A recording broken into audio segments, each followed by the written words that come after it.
So, dito guys, nakikita natin na yung nalulungkot talaga yung person mo, umiiyak siya. And itong person mo, kung meron siyang third party, hawak siya sa leeg nito. Parang kinokontrol siya ng person mo, mga kapiksi. And for some of you guys, no, pwedeng baka ginawan din ito ng ritual ng third party, mga kapiksi. Kaya parang, kasi hindi siya committed no? Nakikita natin na hindi committed yung person mo, pero nagawa niya na iwanan ka and ipagpalit ka sa another person, mga kapiksi. So, itong third party na to guys, maaring meron tong ginagawa sa person mo, like yung mga ritual, ganyan. Gayuma siguro.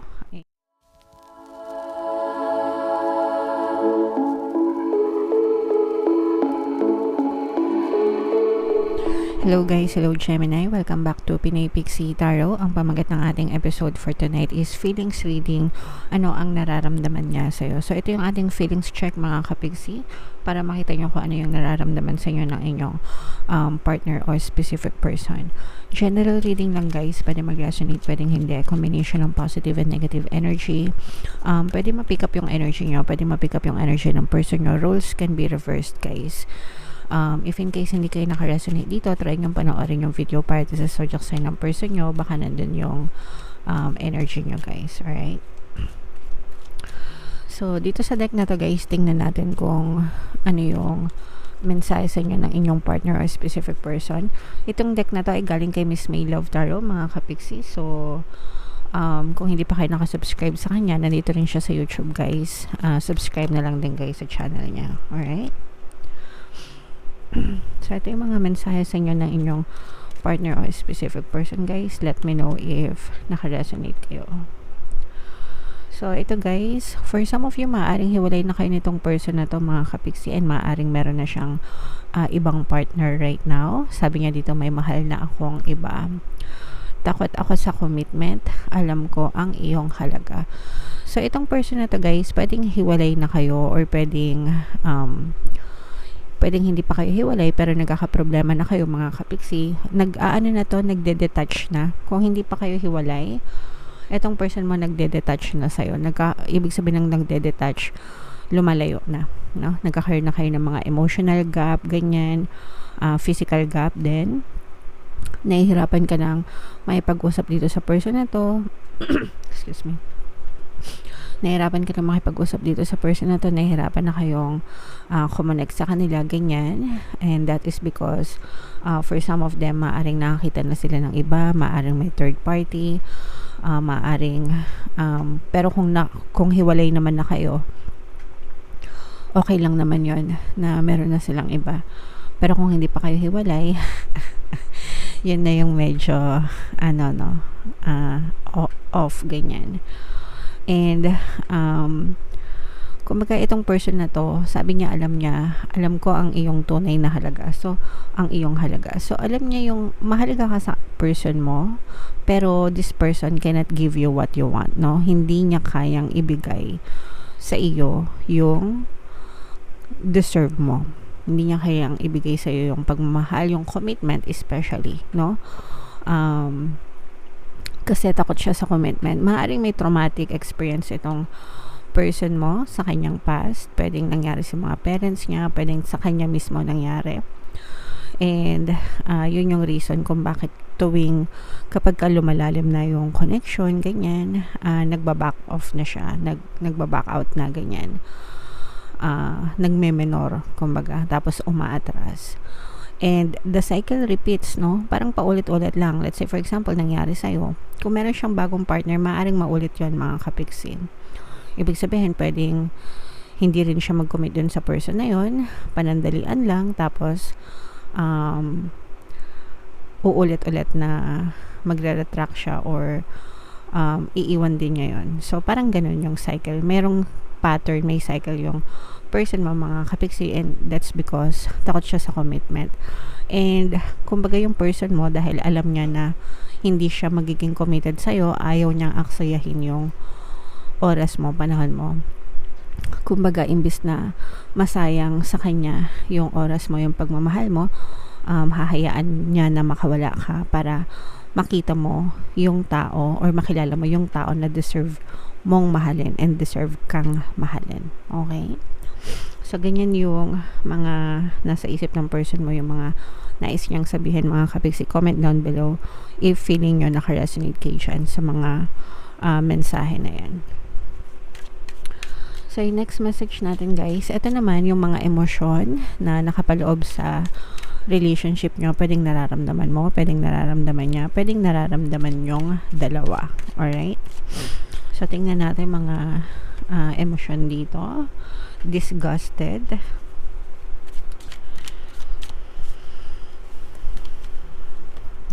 Sad, malungkot. Disgusted, parang disgusted. Nandidiri, grief. So, dito guys, kung sino man yung pwedeng, I'm sensing na yung iba sa inyo. Ito yung halo-halong emosyon nito guys. I'm sensing na this is more on your emotion, especially kung iniwan ka nitong person mo. Disgusted, parang nandidiri or naiinis ka sa kanya, no? Nandidiri, disgusted, ganyan, dahil sa ginawa niya sa'yo. Lalo na kung pinagpalit ka niya sa third party. At the same time, malungkot ka and broken-hearted ka talaga with grief, no? Kasi talagang parang pwedeng ginawa mo lahat para sa kanya, hindi mo naman siya pinakitaan ng masama, ganyan-ganyan, pero dahil nga ginagamit niya tong excuse, no? Feeling ko ginagamit niya tong excuse, or kung totoo man, di natin alam, pero alam mo yon, parang iniwan ka niya sa ere.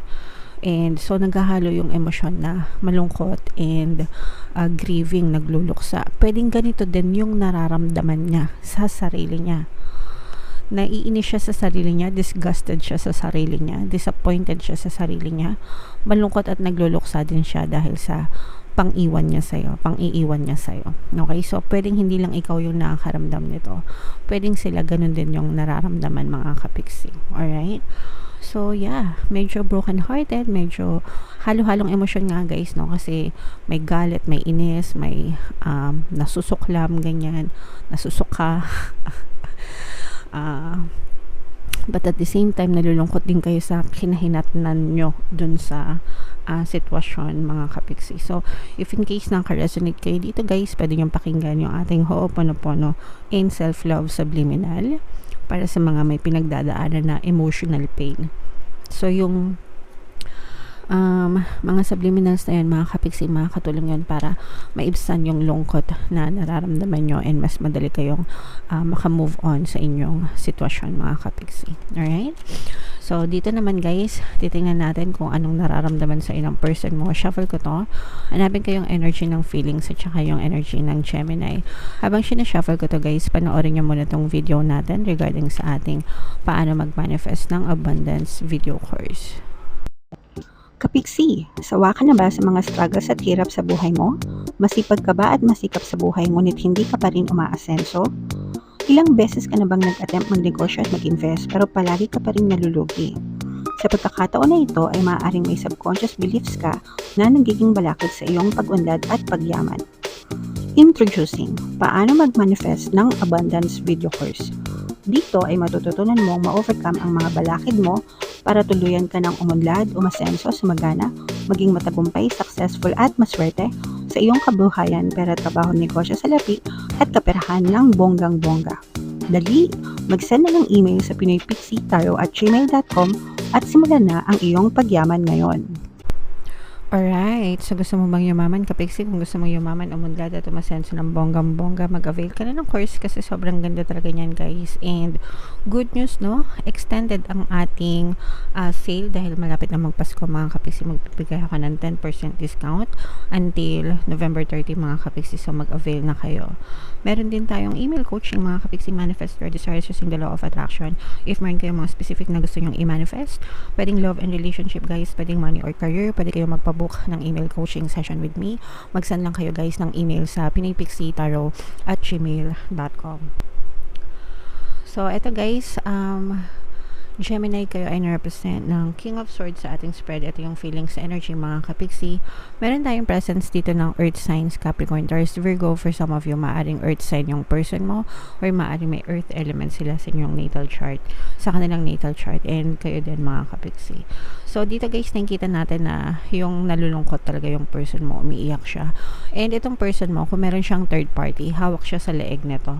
Parang kinukontrol siya ng person mo, mga kapiksi. And for some of you guys, no, pwedeng baka ginawan din ito ng ritual ng third party, mga kapiksi. Kaya parang, kasi hindi siya committed no? Nakikita natin na hindi committed yung person mo, pero nagawa niya na iwanan ka and ipagpalit ka sa another person, mga kapiksi. So, itong third party na to guys, maaring meron tong ginagawa sa person mo, like yung mga ritual, ganyan. Gayuma siguro. And pero itong person mo hindi siya masaya, no? Hindi siya masaya dun sa third party, mga kapiksi, malungkot siya. And this person keeps on thinking about you. Itong person mo, mga kapiksi, palagi kanyang naiisip and palagi kanyang naalala. Gustong-gusto nitong mag-sorry sa'yo, pero natatakot siya. Okay?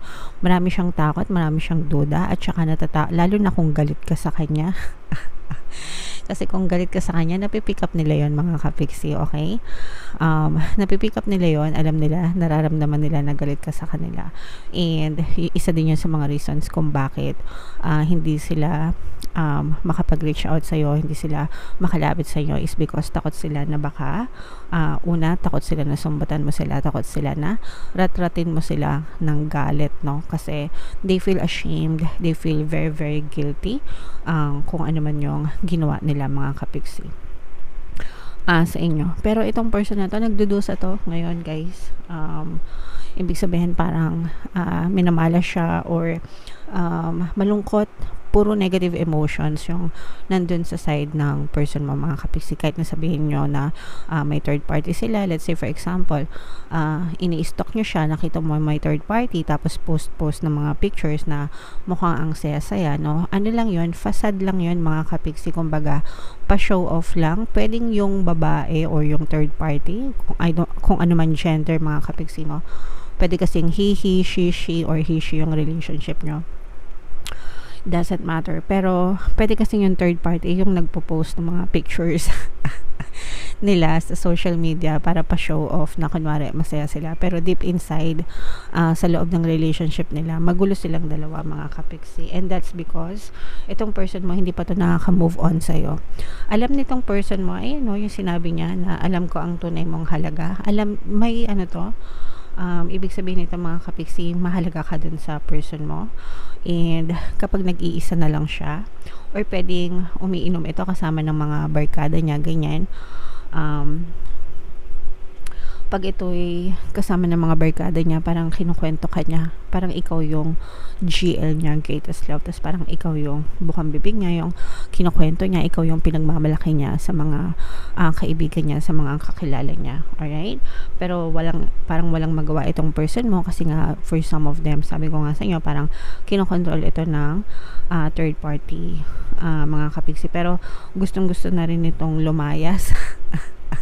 Gustong-gusto na rin lumayas ng person mo doon sa third party, no? Kung meron man siyang third party, mga kapiksi. Fire sign energy, Aries, Leo, Sagittarius. For some of you, maaring fire element din yung person mo. Pero itong person mo guys, chumicempo ito, naghahanap ito ng tiyempo, no? Kumbaga naghahanap siya ng tiyempo, naghahanap siya ng pagkakataon, pero parang pinapalamig lang din niya yung sitwasyon, no? And kapag feeling niya okay na, kapag feeling niya handa na siya, this person will reach out to you, magsusorry ito sa'yo, mga kapiksi. Not necessarily makikipagbalikan, pero magsusorry ito sa'yo.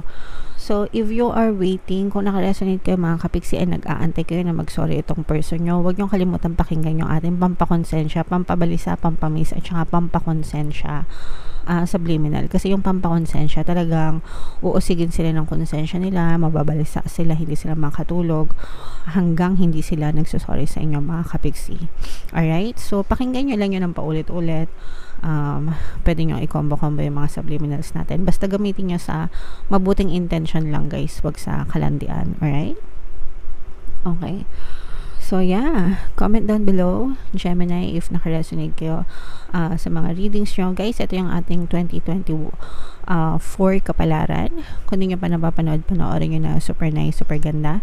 And ito naman yung ating success stories ng paano mag-manifest ng abundance video course. Thank you for liking, sharing, and subscribing mga kapigsin. See you again next time. I love you all guys. Have a nice day. Bye-bye.